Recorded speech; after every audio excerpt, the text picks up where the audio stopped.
Ya, terima kasih banyak karena berkat support dari radiografer, saya bisa akhirnya berani mengerjakan MRI kardiak.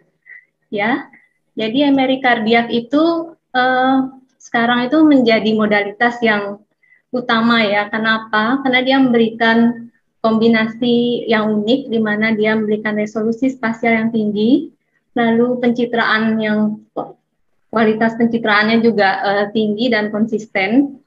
Lalu yang paling ini dari MRI adalah dia bisa mencakup 3 dimensi, yang dimana ekokardiografi itu tidak bisa mengcover 3 dimensi. Jadi apakah itu MRI kardiak? Sebenarnya MRI kardiak itu adalah evaluasi non-invasif, di mana kita bisa menilai function, kemudian struktur, lalu patologi yang dialami pada kelainan jantung. Dan yang paling penting, MRI kardiak itu tidak ada paparan radiasi, dia juga tidak menggunakan kontras yodium, dia menggunakan kontras gadolinium. Nah, banyak sekali ya pemeriksaan yang bisa tercakup pada MRI kardiak. Kita bisa melihat anatomi, kemudian kita bisa mengukur volume dari kardiak, lalu kita bisa menilai function, jadi fungsi ejection fraction dari jantung, kemudian melihat perfusi jaringan, jadi oksigenasi di otot jantungnya seperti apa, lalu karakteristik dari tisunya, jadi untuk melihat viability, kemudian kasus inflamasi, fibrosis, dan kelainan metabolisme. Juga kita bisa menilai arteri koroner serta katup. Dan ini secara spesifik peran dari kardiak sendiri adalah untuk menilai gagal jantung ya. Jadi kita menentukan apakah gagal jantungnya itu disebabkan oleh iskemik atau non-iskemik kardiomiopati, karena ini penanganannya sangat berbeda. Lalu untuk menilai fungsi dari ventrikel kanan kiri, ya ini dia akan mendapatkan presisi yang kuantifikasi yang tepat dibandingkan dengan imaging yang lain. Lalu pada ischemic heart disease itu yang dinilai terutama adalah viability assessment, di mana ini sangat penting apakah pasien ini perlu dilakukan revaskularisasi, yaitu bisa dengan stent atau dengan CABG. Lalu kita melihat lokasi dan perluasan dari infak itu, kemudian untuk menilai tumor pada kardiak, jadi melihat karakterisasi dari jaringannya, kemudian perluasan dan invasi dari massa itu, penyakit-penyakit perikardium, konstriktif perikarditis, perikardial effusion, juga kardiomiopati, yaitu hipertrofik, dilated, ARVC, yang nanti kita bahas satu-satu di sini. Nah, berikutnya ada juga kerugian dari CMR. Kenapa? Karena dia tidak portable ya, keterbatasan. Lalu pasien yang klaustrofobi kita nggak bisa kerjakan. Karena pada pasien pemeriksaan kardiak MRI kita nggak bisa pakai anestesi. Pasien harus mengikuti aba-aba kita, jadi pasien harus kooperatif. Jadi pada pasien klaustrofobik kita tidak bisa kerjakan CMR. Lalu kontraindikasi seperti tadi disebutkan, ada beberapa implan yang tidak bisa masuk dalam MRI, tapi belakangan ini sudah banyak cardiac pacemaker, ICD, insulin pump yang bisa di setting ya, jadi dia di off dulu sebelum masuk MRI, kemudian nanti diaktifkan lagi. Dan yang paling pasti, MRI masih termasuk pemeriksaan yang mahal di Indonesia. Nah, kita lanjut sekarang ke iskemik kardiomiopati. Jadi tadi Bu Ketut sudah ceritakan ya mengenai potongan-potongan itu tadi. Nah, pada iskemik kardiomiopati itu biasanya kita lakukan kalau bisa kurang dari 1 jam. Jadi kalau sudah sering mendapatkan pasien, kecepatan untuk membuat MRI kardiak akan makin cepat ya. Jadi pertama itu adalah kita buat signal imaging. Kenapa? Karena hal ini nanti akan menjadi dasar dari pembuatan sekuen-sekuen selanjutnya. Kita boleh juga buat jadi kayak sampel gitu, jadi tidak membuat signal imaging secara keseluruhan, karena nanti akan ada waktu di sini di daerah sebelum stres dan rest perfusion itu ada waktu 10-15 menit untuk kita mengulang lagi signal imaging. Jadi setelah kita buat planning untuk 2-chamber view, 4-chamber, dan short axis view, kita akan lanjutkan dengan stress perfusion. Di sini yang paling sering kita gunakan adenosin. Kenapa adenosin? Karena adenosin itu efeknya sangat singkat. Jadi waktu kejadian iskemiknya itu cepat, sekitar 3 menit, 4 menit, pasien akan kembali lagi normal. Nah, targetnya kita biasanya 20% dari heart rate awal atau 20 kali dari heart rate sebelumnya. Misalnya heart rate-nya 60, apabila setelah pemberian adenosin dengan selama 4 menit itu naik menjadi 80, lalu kita lakukan penyuntikan obat kontras dengan dosis 0,05 sampai 0,1 milimol per kilogram. Ya, lalu dilakukan scan dinamik perfusion. Ya, nanti di situ akan dibuat sampel. Jadi kita ambil 3 slice meliputi basal, mid, dan apec yang mewakili apabila nanti terjadi inducible iskemik akibat dari pemberian adenosin. Nah, sebelum ke rest kita ada waktu 10-15 menit. Nah, pada saat inilah kita akan melengkapi sina-sina yang belum dibuat, misalnya seperti LVOT atau RVOT atau myocardial tituster untuk melihat edema, itu kita kerjakan di sini. Kenapa? Karena kita memberikan waktu kepada myokardium agar kontras yang ada di sana wash out. Karena nanti kalau kontrasnya masih banyak di di jantung, itu akan membuat gambaran yang kurang jelas apabila ada hipoperfusion atau yang lainnya. Nah, setelah itu selesai, kira-kira 10 menit kita lanjutkan dengan rest. Rest perfusion ini bisa kita skip ya, kalau misalnya tidak terlalu perlu, misalnya kita di stres sudah jelas nih, sudah yakin ada hipoperfusion. Nah, di rest kita nggak usah lagi. Tapi kalau misalnya di stresnya itu perfusinya samar, maksudnya hipoperfusion defectnya itu kurang jelas, jadi kita buat rest untuk pembanding. Apakah kalau rest itu dia ada atau tidak hipoperfusion defect itu. Pemberian kontrasnya sama, jadi ini langsung diinjek kontras. Nah, begitu kalau kita mau evaluasi trombus, penciptaan yang paling baik adalah early gadolinium enhancement. Jadi begitu kontras dinamik perfusion ini selesai, kita langsung buat IRTFA. Kalau di Philips itu buat potongan short axis sama seperti Sina tadi, short axis, 2 chamber, 4 chamber untuk menilai adanya trombus seperti ini. Ya, kemudian setelah 10 menit kita lakukan delay gadolinium enhancement. Nah, sebelum delay gadolinium enhancement ini kita buat T1 TI scope atau lock locker. Nah, ini gambaran dinamik stress perfusion. Kita lihat ini bagian apex, ya. Ada ini mid. Kita lihat ada musculus papillary muscle. Dan ini basal, dia dekat dengan katup. Nah, pada pasien ini dia ada hipoperfusion defect di daerah basal inferoseptal. Nah, kalau kasus seperti ini kan dia samar nih hipoperfusionnya. Kita boleh buat rest perfusion untuk pembanding. Oke, ini adalah T1 scope lock locker. Jadi ini sangat penting ya menentukan nuling dari myokardium karena kalau kita salah mengambil time inversionnya, kita tidak akan mendapatkan penyangatan yang baik pada saat late gadolinium enhancement. Jadi kita perhatikan yang pertama nuling adalah blood. Ya, seperti ini dia di daerah endokardiumnya ini hitam, itu nuling blood. Lalu diikuti dengan nuling myokard. Nah, kita ambil satu time, jadi setelah nuling myokard ada time inversion berikutnya itu yang kita ambil sebagai patokan nanti dilihat berapa milisecond yang kita harus masukkan dalam pembuatan late gadolinium enhancement-nya itu. Nah, pada MRI yang baru, yang sekarang ini dia sudah memilihkan sendiri. Namun kalau pakai mesin yang masih lama, kita harus pilih manual. Ya, nanti akan didapatkan gambaran late gadolinium enhancement itu lebih baik kalau misalnya kita memilih time inversion-nya tepat.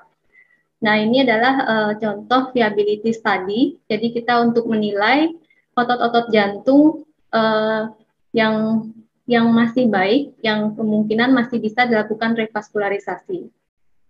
Jadi kita lihat contoh kasus 1, dia ada 70% stenosis di LCH. Kita lihat di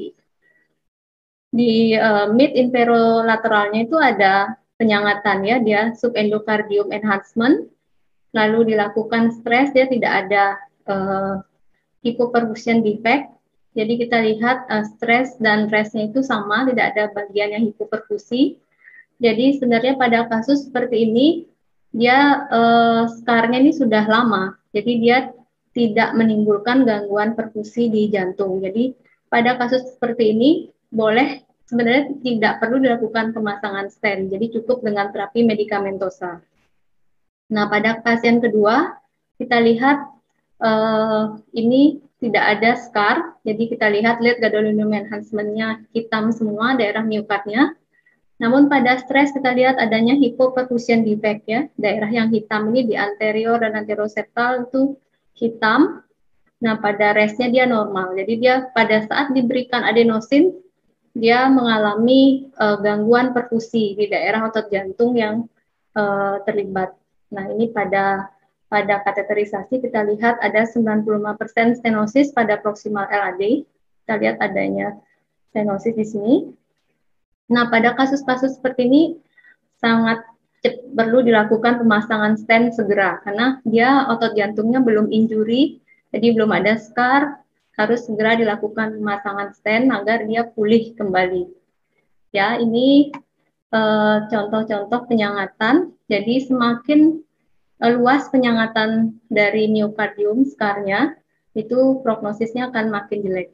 Ya, jadi kalau yang baik itu dilakukan revaskularisasi apabila terjadi scar atau lead gadolinium enhancement-nya itu kurang dari 50%. Ini contoh kasus lain lagi. Sebelum stent dia ada gangguan kontraksi otot jantung. Kita lihat yang di tanda panah, dia mengalami penipisan di daerah anteroseptal. Lalu pada lead gadolinium enhancement tidak ada scar. Nah, pada saat setelah pemasangan stent dievaluasi lagi, ternyata kontraksi otot jantungnya sudah baik. Jadi pada saat sistolik dia bisa mengunjuk dengan sempurna seperti yang bagian lainnya. Nah, pada kasus yang kedua, kita lihat ada penipisan miokard di daerah anterolateral yang panah ini.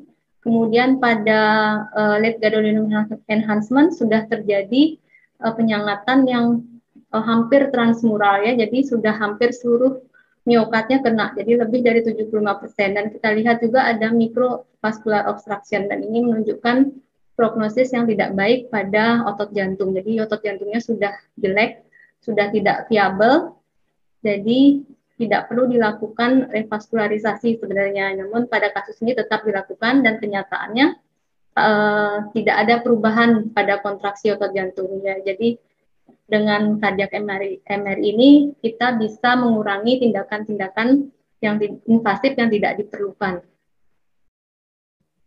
Nah, kita dengan cardiac MRI ini kita sudah bisa menilai iskemik dari sejak awal ya. Jadi pasien misalnya anginanya on off, jadi angina pectoris, nyeri dada yang tidak jelas, kemudian lakukan MRI, ternyata dia ada hypoperfusion defect di sini. Lalu dengan nuklir kita bisa lihat adanya metabolic alteration. Nah, pada saat ini terjadi disfungsi diastolik. Saat inilah yang paling tepat apabila pasien mau dilakukan revaskularisasi. Meningkat lagi, kalau makin lama lagi ke diagnosanya terjadi systolic dysfunction. Ini otot jantungnya mulai ada hipokinesia, jadi dia ada yang ketinggalan pada saat sistolik. Harusnya kan dia ngunjuk bareng-bareng semua. Nah, pada sisi inferolateralnya dia ketinggalan, jadi hipokinesia. Nah, pada saat itulah biasanya EKG menunjukkan suatu kelainan dan pasien nyeri dadanya makin sering bertambah, dan kalau misalnya telat lagi dikerjakan akan terjadi miokardial infark. Ya. Nah, kalau sudah seperti ini kita nggak bisa berbuat apa-apa lagi, hanya minum obat seumur hidup. Nah, dengan MRI juga kita bisa lihat MRA. Ini dengan teknik whole heart. Jadi kita ambil MRI sama seperti CT. Jadi mulai dari karina sampai ke apeks jantung. Nanti dari situ akan dibuat rekonstruksi seperti kita buat MRA. Ya, kalau pada contoh ini sih pasien gambaran MRA-nya bagus, cuman kenyataan sehari-hari belum tentu bisa mendapatkan hasil seperti ini. Paling kita bisa ketemu baik daerah proksimal. Karena apa? Banyak faktor yang mempengaruhi keberhasilan MRA, terutama dari mesin. Itu yang terbaik adalah 32 channel. Kalau yang 16 itu hasilnya kurang untuk MRA. Nah, ini contoh RCA occlusion. Kita lihat di MRA-nya ada oklusi ya di mid RCA, dan ternyata ada hypoperfusion defect pada perfusion, dan ini menunjukkan dia perfusinya sudah jelek, dan ternyata pada late gadolinium enhancement sudah terjadi transmural scar. Jadi seluruh otot jantung di daerah inferior ini sudah mati, sudah tidak bisa diapa-apakan lagi. Ini contoh LAD occlusion. Kita lihat udah tipis sekali di daerah anteriornya. Nah, ini keuntungannya dengan MRI, kita sudah bisa melihat segmentasi dari jantung. Jadi bisa menentukan ini teritori apa sih yang mengalami kelainan. Jadi kalau anterior itu biasanya LAD, lateral itu LCE, di daerah septal ini juga LAD, dan inferior itu RCA. Dengan MRI kita bisa mudah menentukan teritori yang mengalami gangguan. Saya masuk ke non-iskemik. Tadi sudah banyak dijelaskan oleh Dr. Antonia juga tentang hipertrofik, dilated. Ya, ini adalah kasus-kasus yang umum kita jumpai pada pemeriksaan kardiak MRI.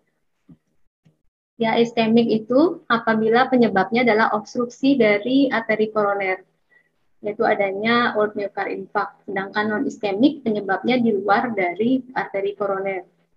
Jadi biasanya manifestasi klinisnya pasien datang dengan aritmia irama jantung yang nggak teratur, kemudian ada berdebar-debar, lalu yang sudah parah ya sudah gagal jantung ya, sesak nafas, kemudian ada sinkup berulang atau chest pain yang nggak jelas. Jadi ada chest pain tapi EKG-nya normal, itu biasanya kasus-kasus non-iskemik kardiomyopati.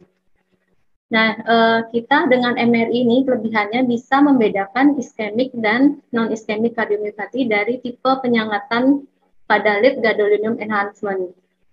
Kita perhatikan kalau pada iskemik selalu mulai penyangatan pada subendokard. Karena apa? Kan pembuluh darah pasti kalau dia buntu akan nyerang yang terdekatnya dulu. Jadi dari subendokardnya dulu. Lalu dia akan meluas ke transmural infarction sampai akhirnya seluruh otot miokard. Jadi perhatikan. Nah, dan ini biasanya selalu sesuai dengan teritori dari pembuluh darah. Nah, kalau inferior itu RCA, kalau anterior itu LAD, dan septal juga LAD, RCX lateral. Tapi kalau misalnya dia terjadi penyangatan yang diffuse subendokardial, berarti itu bukan suatu penyebabnya karena iskemik, lebih sering karena non-iskemik kardiomyopati, misalnya amyloidosis. Nah, pada kasus-kasus HCM, dilated kardiomyopati, biasanya yang terjadi penyangatan itu daerah mid, jadi myokardial, mid myokardium ya, di dalam. Dia nggak kena subendokard, tapi di dalam myokardium bisa berupa bercak-bercak, peci gitu, atau diffuse, atau transversal seperti ini, ya. Jadi itu membedakan kita kasus-kasus iskemik dan non-iskemik dari tipe penyangatan late gadolinium enhancement. Dan kasus-kasus miokarditis juga biasanya subepikardialnya yang terlibat. Karena kan dia kasus inflamasi ya, jadi biasanya melibatkan perikardium. Nah, itu penyangatannya daerah pinggir-pinggir dari miokard. Ini contoh hipertrofik kardiomyopati, ya, genetik yang cukup sering kita jumpai sejak adanya MRI kardiak. Jadi kalau misalnya ada atlet tiba-tiba sudden cardiac death yang perlu kita curigai adanya suatu non iskemik kardiomyopati. Jadi dia mungkin punya HCM, begitu dia exercise yang berat, dia terjadi sudden cardiac death, sudden death ya. Nah ini pasien usia muda, dia umurnya sekitar 37 tahun, laki-laki, dan dia setiap kali habis olahraga pingsan. Kita lihat ternyata di MRI itu otot jantungnya tebal sekali, ya, hampir memenuhi 2/3 dari jantung itu isinya otot semua nih, ventrikel kirinya. Tapi gerakannya masih oke, jadi dia nggak ada gangguan, dan biasanya ejection fraction-nya juga malah over dari yang normal. Dan ternyata dia mengalami obstruksi dari LVOT. Ya, jadi saat jantung dipompa keluar ke aorta, dia mengalami obstruksi di sini karena adanya hipertrofi di daerah septum, sehingga aliran jantung ke aortanya terganggu.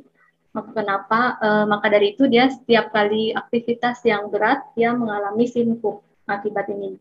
Nah, tujuan dari pemeriksaan, sebenarnya hal ini sudah bisa ditemukan dalam ekokardiografi. Namun, untuk mengetahui prognosis pada pasien ini dan treatment apa yang akan dilakukan, perlu dilakukan MRI kardiak untuk mencari namanya myocardial fibrosis ini. Nah, kalau sudah hipertrofi kardiomyopati menunjukkan myocardial fibrosis seperti ini, itu prognosisnya jelek. Jadi pasien ini sudah kejadiannya mungkin sudah lama, jadi dia prognosisnya jelek, dan pada kasus seperti ini perlu pemasangan ICD, implan defibrillator. Jadi ada alat kejut jantung yang mesti dipasang sehingga apabila suatu waktu jantungnya berhenti berdenyut, itu ada alat yang membantu menghidupkan lagi, ya. Jadi ini ada tujuan dari MRI kardiak kenapa dilakukan. Oke, ini kasus dilated kardiomyopati. Jadi jantungnya pasien masih muda, tapi jantungnya sudah besar sekali. Nah, itu kita harus pastikan penyebabnya apa. Apakah dia iskemik atau non-iskemik kardiomyopati, karena penanganannya berbeda. Nah, pada kasus ini dia jantungnya besar, terus dia ada penyangatan di daerah miokardium. Jadi dia penyangatannya linier di mid myocardium. Itu adalah khas dari non-dilated kardiomyopati karena non-iskemik. Sedangkan kalau kita lihat ada penyangatan transmural yang sesuai dengan teritori pembuluh darah, seperti pada kasus ini adalah daerah LAD, jadi ya ini penyebabnya dilated kardiomyopatinya karena iskemik. Jadi karena iskemiknya sudah lama, jantungnya mengalami gangguan kontraksi otot jantung, lama-lama dia besar. Jadi dia gambarannya dilatasi, tapi penyangatannya tipenya yang transmural. Jadi ini suatu penyebabnya karena iskemik kardiomyopati. Jadi penanganannya nanti entah itu CABG atau yang lainnya. Nah, ini contohnya. Ya, pada four chamber kita lihat semua dilatasi ya, ventrikel kiri, ventrikel kanan, atrium kiri, atrium kanannya semua lebar. Nah, pada LGI kita lihat ada penyangatan di daerah miokardium. Ya, penyangatannya bisa linear seperti tadi atau berupa bercak-bercak seperti ini. Nah, ini adalah suatu dilated kardiomyopati. Penyebabnya karena non-iskemik. Penanganannya pada kasus seperti ini juga biasanya tidak bisa dilakukan terapi apa-apa lagi, jadi hanya medikamentosa. Penyebab non-iskemik yang lain adalah arrhythmogenic right ventricular cardiomyopathy. Ini sekarang jadi umum juga. Kita lihat misalnya ada pasien-pasien yang aritmia, Dokter Antonia sering ngirim pasiennya aritmia, tolong liatin dong ventrikel kanannya. Nah, tujuannya adalah untuk mencari ARVC ini. Ya, kita lihat gambarnya. Ini kalau yang sudah parah, dia akan terjadi dilatasi ventrikel kanan, kemudian ada gangguan kontraksi dari otot jantung, harusnya kan kalau sistolik dia masuk ke dalam. Nah, pada ARVC ini dia otot jantungnya malah keluar sendiri. Ini namanya dyskinesia pada end sistolik, itu khas untuk ARVC. Kemudian irreguler ya, bisa terjadi aneurisma juga pada ventrikel kanannya, itu yang kita cari. Lalu pada late gadolinium enhancement-nya terjadi penyangatan pada ventrikel kanan. Ini adalah tanda khas dari ARVC. Dan kasus lainnya lagi yang non-ischemic cardiomyopathy adalah left ventricular non-compaction. Seperti gambar-gambar yang tadi juga sudah. Nah, dengan MRI kardiak kita bisa lihat dengan pasti. Kalau echo kan mungkin agak sulit untuk menilai non-compaction ini. Tapi dengan MRI kardiak kita bisa lihat trabekularnya ini longgar. Normalnya kan dia harusnya ya seperti ini ya, dia compact. Jadi antara miokard dan trabekularnya itu hampir berdekatan, jadi compact ya. Nah, kalau pada kasus ini dia non-compaction, itu ada kriterianya, di mana rasio antara non-compaction dan compaction itu lebih dari 2,3. Kasus ini kalau kita laporkan, itu akan sangat membantu kardiologis dalam penanganan pasien. Jadi ini termasuk kelainan bawaan, kasus-kasus LP non-compaction ini, dan kita jumpai pada pasien-pasien usia muda juga, karena yang terutama yang aktif berolahraga, kita biasanya pasien tiba-tiba sinkop atau dia ada aritmia, itu penyebabnya bisa ini. Nah, non-compaction itu tidak hanya di left ventricle, tapi bisa juga di right ventricle. Nah, jadi kalau misalnya kita ketemu seperti ini, nanti pasien akan dilakukan terapi, bisa ablasi atau yang lainnya, ya. Dengan kalau untuk daerah ventrikel kanan, atrium kanan ini memang ekokardiografi cukup sulit menilainya. Jadi dengan MRI kita bisa membantu memberikan diagnosis pada pasien-pasien dengan gangguan irama jantung. Ya, dan lihat dia ventrikel kanannya itu longgar-longgar trabekulasinya. Ya, kelebihan lain dari MRI juga kita bisa menilai ASD. Ya, ASD yang sangat kecil pun kita bisa nilai. Nih, seperti ini. Waktu itu saya hampir lewat juga ini pada kasus ini. Nah, tapi kalau kita perhatikan lagi ada jet antara atrium kanan dan atrium kiri. Kita lihat defeknya sangat kecil. Nah, dengan MRI kita bisa nilai dengan baik dan kita laporkan ini ke kardiologis. Itu adalah kelebihan dari MRI. Jadi hal-hal yang sangat sulit dinilai dengan ekokardiografi kita bisa nilai dengan MRI. Nah, ini kebetulan pasien ini sudah dilakukan perikardiektomi. Ya, kita lihat banyak artefak di sini karena ada klip-klip yang dipasang di perikardium.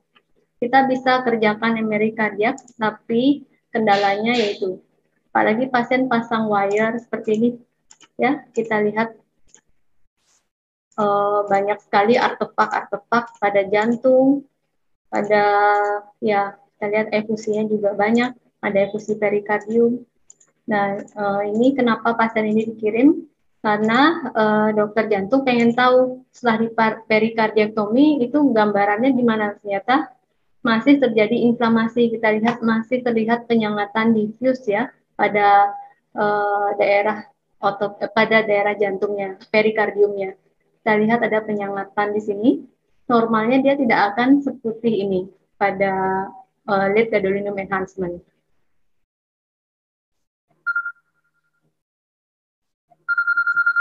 Oke, berikutnya kita untuk menilai valve. Ya, ini pada kasus ini kita lihat adanya jet.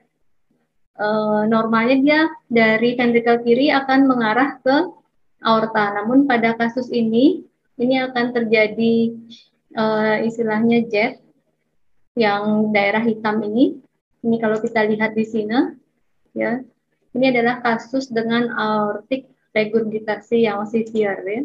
Kita lihat jatnya hitam sekali. Nah, penyebabnya apa? Karena dia adanya malkoaptasi dari non-coronary cardiography dan RCC dan NCC dan LCC. Jadi kita lihat ada yang bagian terbuka, padahal normalnya semua itu tertutup.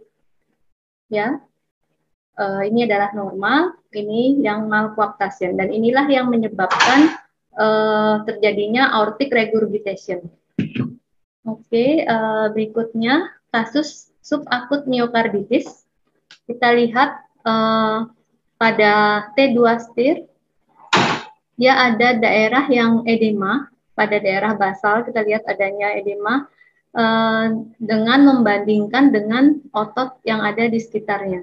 Kalau kita lihat miokard yang lebih putih dari ototnya, itu adalah menunjukkan suatu miokarditis. Cuman pada kasus ini karena dia edemanya sudah memasuki subakut, jadi tidak terlalu putih. Ya, tapi kita lihat ini adalah suatu abnormal, intensitas yang abnormal pada pasien ini. Pasien ini kebetulan pasien post COVID, jadi dia mengalami nyeri dada dan ada gangguan EKG juga.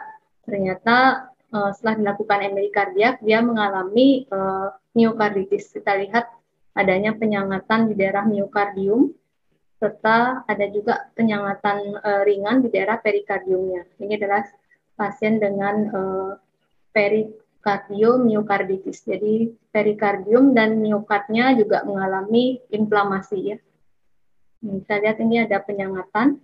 Nah, ini yang membedakan dia bukan suatu iskemik, karena penyangatannya di daerah mid sampai ke epikardium. Selain itu, kita juga bisa menilai MRI jantung pada kasus-kasus dengan curiga massa. Nah, waktu itu dokter jantungnya mengirim ke kami karena dia curiga adanya massa di daerah atrium kiri. Dan kita lihat memang ada massa di sini. Ini dia menyangat heterogen, di mana massanya itu ternyata setelah dievaluasi semuanya berasal dari vena cava inferior yang meluas ke atrium kanan dan menonjol sampai ke katup trikuspid, dan ini mengakibatkan gangguan fungsi dari jantungnya. Ya, kita lihat di sini. Pertama, saya juga hampir tidak lihat, ternyata dia awalnya ada dari vena cava inferior. Jadi ini kebetulan diketahui pasien mengalami mempunyai riwayat CA MAME, ya, kanker payudara.